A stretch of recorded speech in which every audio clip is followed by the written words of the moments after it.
Hi అండి, welcome to mini blog. ఇక్కడ చూడండి, అనపకాయ హార్వెస్ట్కి ఉందండి. అనపకాయ చూడండి రెడీ అయింది.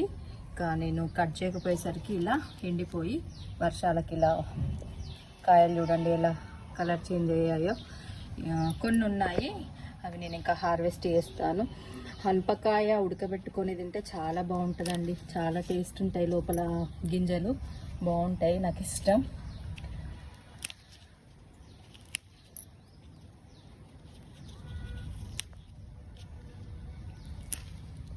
చూడండి పండు కలర్కి వచ్చాయి. చాలా త్వరగా కాయలు ఇలా చూడండి ఇలా అయిపోతున్నాయి. అన్నీ ఒకేసారి హార్వెస్ట్ చేద్దాం అనుకునేసరికి ఇలా పండిపోయి కలర్ చేంజ్ అవుతున్నాయి. అనపకాయ ఉడకబెట్టుకొని తింటే చాలా బాగుంటుందండి. అనపకాయ అది ఉడుకుతుంటేనే మంచి స్మెల్ వస్తుంటుంది. చూడండి, వీటిలో సీడ్స్ రెడీ అయి ఉన్నాయి తెలుస్తుంది కాయని టచ్ చేయడంతోనే. ఇక్కడ చూడండి కలర్ కూడా కాయల వైట్ కలర్కి వచ్చింది. ఇంకా కొంచెం 1-2 డేస్లో మళ్ళీ ఇది ముదిరిపోతుంది. ఈ స్టేజ్లో ఉన్నవి మనం హార్వెస్ట్ చేసుకోవాలి. ఇక్కడ చూడండి ఇంకా రెడీ అవుతున్నాయి. గుల్లలు వచ్చిందండి. 2 మొక్కలు ఉన్నాయి. 2 మొక్కల నుండి అనపకాయ కావాల్సినంత ఉంది.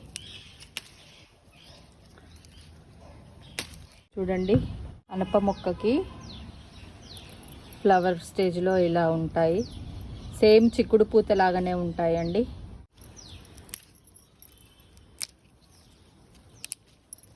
గుత్తులు వస్తున్నాయి.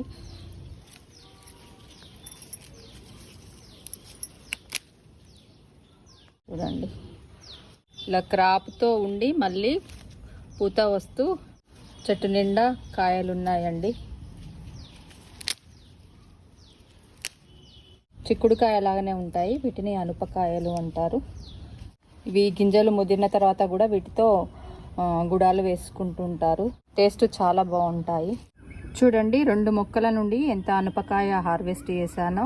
రెడీ అయిపోయాక కాయ కలర్ ఇలా చేంజ్ అవుతుంది. ఇది ఒలిస్తే చూడండి లోపల సీడ్స్ ఎలా ఉన్నాయో. అనప గింజలు చాలా బాగుంటాయండి. ఇలానే కాయలతో కొంచెం సాల్ట్ వేసుకొని ఉడకబెట్టి తింటే చాలా బాగుంటుందండి టేస్ట్. చాలామందికి తెలిసిన కాయే, కానీ ఇంకా తెలియని వాళ్ళు కూడా ఉంటారు. ఓకేనండి, మీలో ఎంతమందికి అనపకాయ అంటే తెలుసు?